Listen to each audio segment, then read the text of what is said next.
अध्याय 16 काल टेंस। निम्नलिखित वाक्यों को पढ़ो तथा समझो। कल मैं बाजार गया था। रीमा पुस्तक पढ़ रही है। गर्वित कल आगरा जाएगा। उपयुक्त वाक्यों में सभी क्रियाएं एक ही समय पर न होकर अलग अलग समय में हुई हैं। पहले वाक्य में क्रिया हो चुकी है, दूसरे में क्रिया चल रही है और तीसरे वाक्य में क्रिया आने वाले समय में होगी। इस दृष्टि से काल के 3 भेद होते हैं। काल के भेद। हिंदी में काल के 3 भेद होते हैं। पहला भूतकाल, दूसरा वर्तमान काल, तीसरा भविष्यत्काल। पहला भूतकाल। भूतकाल अर्थात जो समय बीत गया। जैसे बच्चा नहा रहा था। 15 अगस्त 1947 को भारत आजाद हुआ था। उपयुक्त वाक्यों को पढ़ने से इस बात का बोध हो रहा है कि क्रिया बीते हुए समय में हो चुकी है। अतः ये भूतकाल के वाक्य हैं। क्रिया के जिस रूप से यह पता चले कि क्रिया बीते हुए समय में हुई, उसे भूतकाल कहते हैं। भूतकाल के भेद। हिंदी में भूतकाल के 6 भेद होते हैं। पहला सामान्य भूतकाल। क्रिया के जिस रूप में भूतकाल में किसी कर्म के पूरे हो जाने का सामान्य ढंग से बोध होता है, उसे सामान्य भूतकाल कहते हैं। जैसे जतिन ने पत्र लिखा, रिया ने खाना खाया। इन वाक्यों में क्रियाएं सामान्य रूप से बीते हुए समय में हुई हैं। अतः ये सामान्य भूतकाल की क्रियाएं हैं। दूसरा आसन्न भूतकाल। आसन्न शब्द का अर्थ है निकट या पास में। क्रिया के जिस रूप से यह पता चले कि कार्य निकट भूतकाल में कुछ समय पूर्व ही संपन्न हुआ है, उसे आसन्न भूतकाल कहते हैं। जैसे रिया बाजार से आई है। मैं अभी खाना खाकर उठी हूँ। आसन्न भूतकाल से पता चलता है कि काम भूतकाल में शुरू होकर अभी अभी समाप्त हुआ है। तीसरा पूर्ण भूतकाल।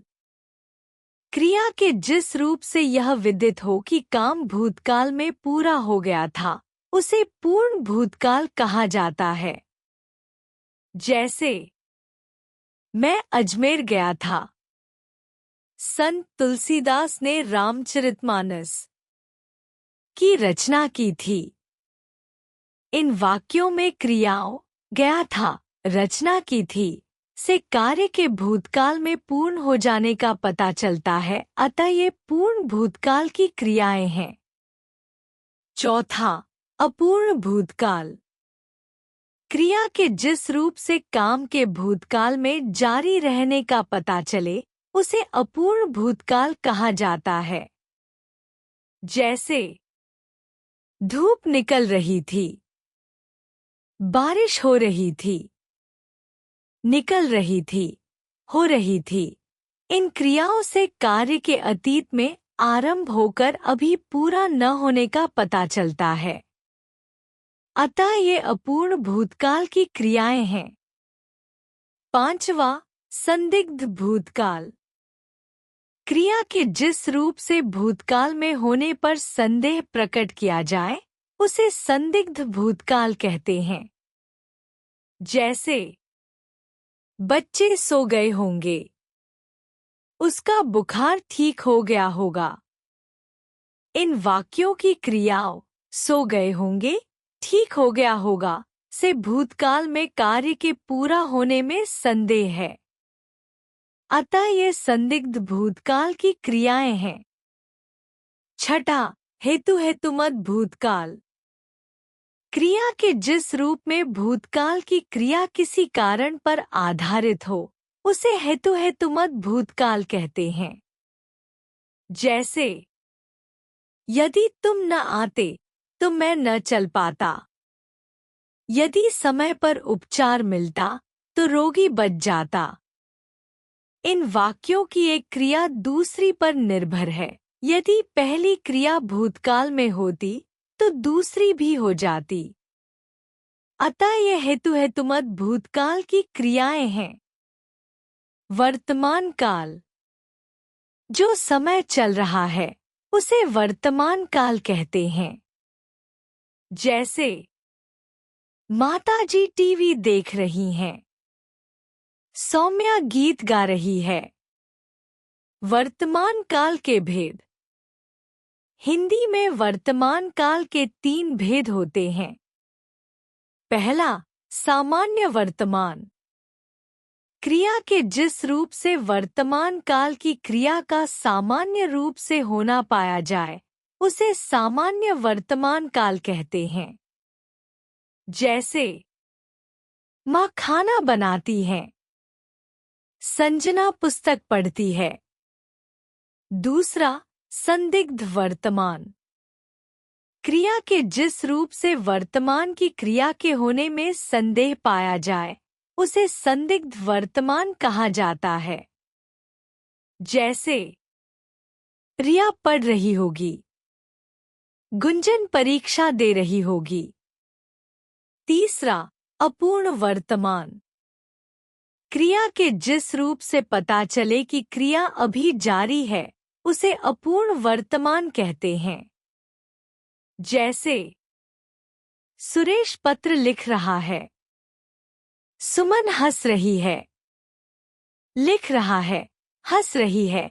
ये क्रियाएं वर्तमान काल में हो रही हैं, किंतु ये क्रियाएं अभी पूर्ण नहीं हुई हैं। इसलिए ये अपूर्ण वर्तमान काल की क्रियाएं हैं। भविष्यत काल, जो समय आएगा उसे भविष्यत काल कहते हैं। जैसे, पहला, माँ कल समोसे बनाएंगी। दूसरा, राधिका इस बार छुट्टियों में मनाली जाएगी। तीसरा, आकांक्षा मेले में झूला झूलेगी। भविष्यत काल के भेद। भविष्यत काल के 3 भेद होते हैं। पहला, सामान्य भविष्यत। दूसरा, संभाव्य भविष्यत। तीसरा, अपूर्ण भविष्यत। पहला, सामान्य भविष्यत। क्रिया के जिस रूप से भविष्य में होने वाली क्रिया के सामान्य रूप का बोध हो उसे सामान्य भविष्यत कहते हैं। जैसे, हम कल गृह कार्य करेंगे। पापा नैनीताल जाएंगे। इन वाक्यों में आए शब्द करेंगे, जाएंगे भविष्य में सामान्य रूप से क्रिया होने की सूचना देते हैं। अतः ये सामान्य भविष्यत काल की क्रियाएं हैं। यद्यपि भविष्यत काल में अनिश्चितता होती है तथापि सामान्य भविष्यत में निश्चितता की मात्रा कुछ अधिक रहती है। दूसरा, संभाव्य भविष्यत।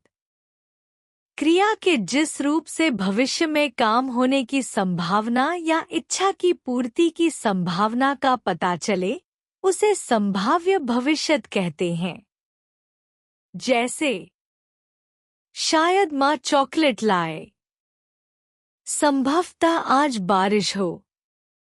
लाए, हो। इन वाक्यों की क्रियाओं के द्वारा इनके भविष्य में होने की संभावना है। ये क्रियाएं निश्चित रूप से होंगी ऐसा नहीं कहा जा सकता। अतः ये संभाव्य भविष्यत काल की क्रियाएं हैं। तीसरा, अपूर्ण भविष्यत। भविष्यत काल के इस भेद का अध्ययन हम अगले कक्षा में करेंगे। हमने जाना, क्रिया के जिस रूप से उसके होने के समय का बोध हो उसे काल कहते हैं। काल के 3 भेद होते हैं, भूतकाल, वर्तमान काल तथा भविष्यत काल। भूतकाल के 6 भेद होते हैं, सामान्य भूत, आसन्न भूत, पूर्ण भूत, अपूर्ण भूत, संदिग्ध भूत तथा हेतुमत भूत। वर्तमान काल के 3 भेद होते हैं: सामान्य वर्तमान, संदिग्ध वर्तमान तथा अपूर्ण वर्तमान।